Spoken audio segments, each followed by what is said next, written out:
Good afternoon.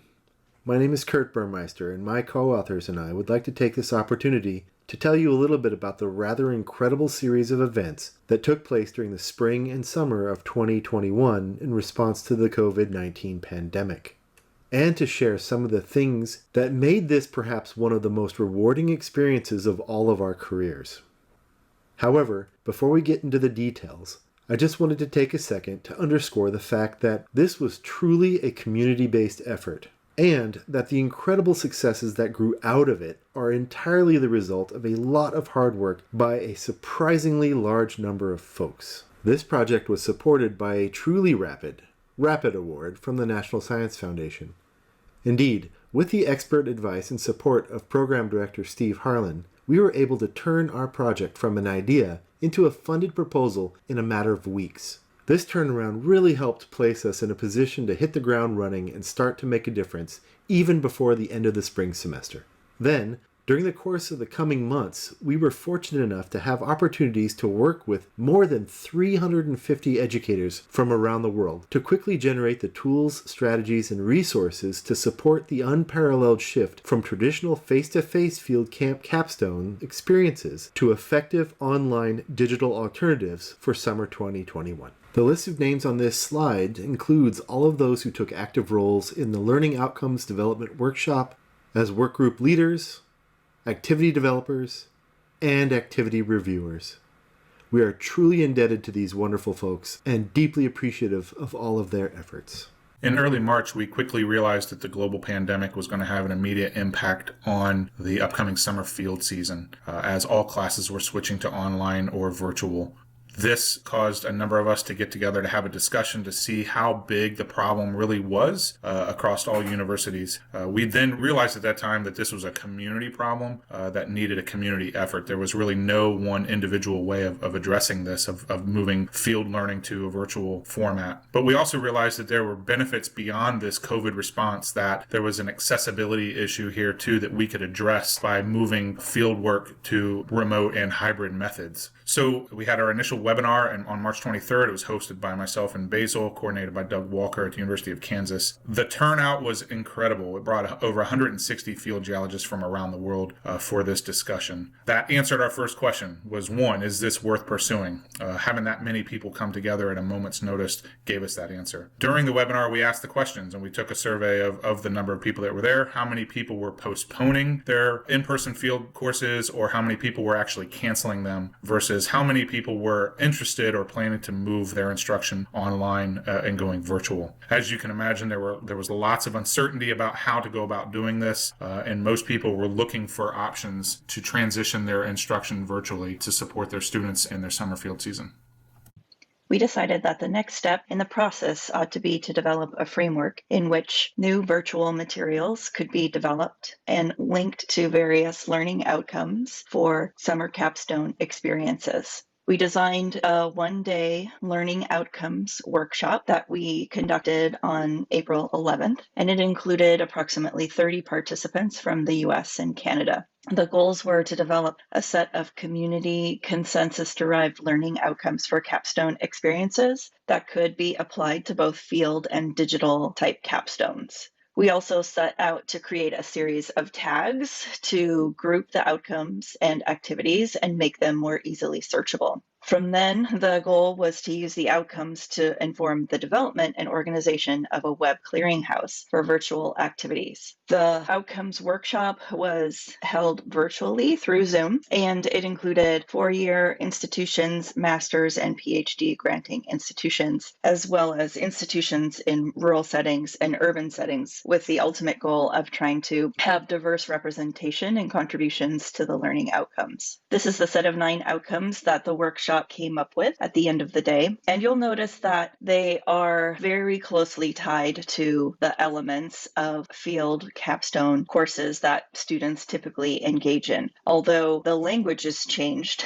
such that they can apply to both field and virtual environments. It's important to remember that these were developed by consensus, and so we had agreement, at least within the 30 workshop participants, by the end of the day, that these were the set of outcomes that we all agreed were going to be the ones that we use to guide the development of materials and virtual capstone experiences this past summer. They have very similar elements to a typical capstone class, including a design element, an element about collecting data and synthesizing information, as well as an emphasis on communication and also working both independently and collaboratively, and really reflecting some of those professional skills that students demonstrate and develop during their field camp experiences. With feedback taken from the March webinar, 9 potential working groups plus an option for other were set. These included groups working on specific field topics like hydrogeology and environmental field experiences, as well as specific technologies such as Minecraft or digital tools like Google Earth.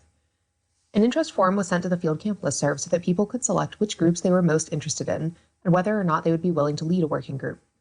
To date, that form has received 348 submissions, with 10 people joining a second or even third working group.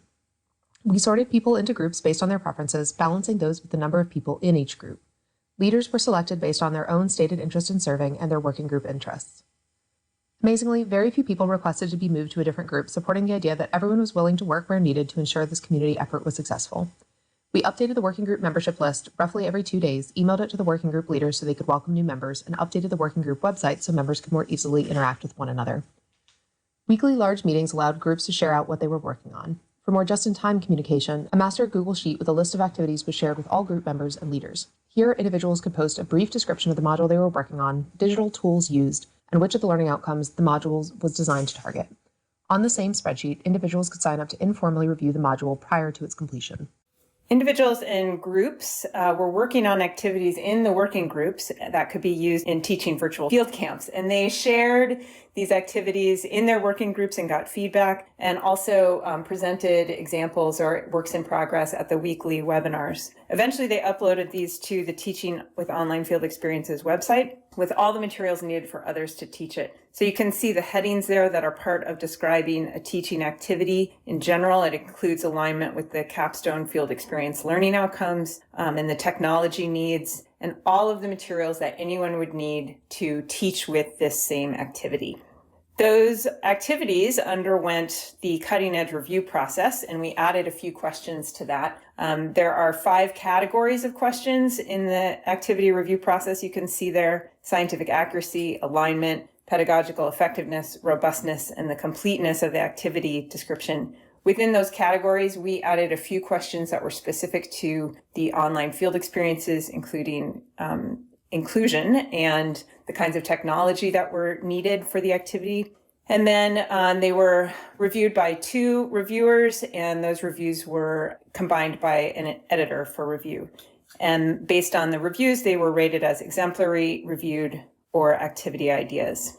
The process that we went through, the development process in working groups, really led to a higher proportion of exemplary activities than in the general collection, which I think really speaks to the community coming together and recognizing the need for high quality activities. So all of these activities are reviewed and now in a new collection available on the web. The link is there. You can also see a screenshot of the page. You can search and browse. You can refine the results, as you can see on the right there, by subject, by the learning outcome. And as you drill down, you get more options for browsing them. And you can see that the default there is that the exemplary activities show up first on the search. And as you drill down, you will always see the exemplary activities at the top. This is still open for new submissions. So I encourage you to, if you developed new activities over the summer or are continuing to do so now, to offer online field experiences, please do submit them. We'd love to grow this collection even further.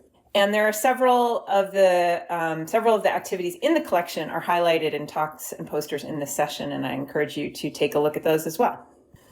Finally, as part of this site, there's some additional resources, and there are 2 really rich pages, especially that were developed based on input from the working group leaders, the reviewers, and individuals who are involved in teaching with online field experiences. So the advice and strategies for teaching, this really involved a lot of input from people who led virtual field camps. And so there's a lot of great advice there. And the technology page covers many of the different technologies that were covered in the Thursday tech webinars, and then what activities they're used in, and there's some general pros and cons for each of those. So please check out the site. There's lots of rich resources available there. The wealth of activities, resources, and pedagogical strategies that Anne just told you about on the Teach the Earth Clearinghouse grew out of a series of 11 webinars that were hosted throughout much of April, May, June, and July of 2021. These webinars highlighted new techniques, alternative approaches, and insights from developers, as well as from folks who are actively integrating these new activities into their courses. All of these webinars were recorded and are posted, along with corresponding web links to resources and datasets, on a public-facing NAGT webpage dedicated to this Designing Remote Field Experiences project. If you haven't already, I strongly encourage you to browse these webinars for topics that appeal to you. A quick watch can really kickstart your curriculum development efforts. As I mentioned at the start of this talk, this ended up being perhaps one of the most rewarding experiences of our professional careers. The unprecedented sense of engagement and support for this effort among the geoscience community was truly unparalleled. Never before have we seen so many academics be so open and willing to share ideas and to support one another. And while the pandemic is still putting a damper on our ability to deliver face-to-face courses, we feel that the outcomes of this project will continue to help alleviate the burden placed upon faculty to find alternative activities for their students throughout the current academic year and perhaps even into summer 2021.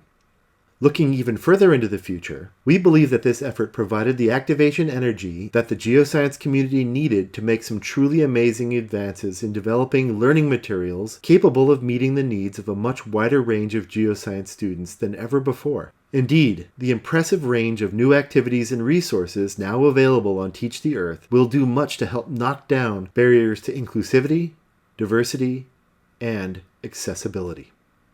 Thank you very much for your time.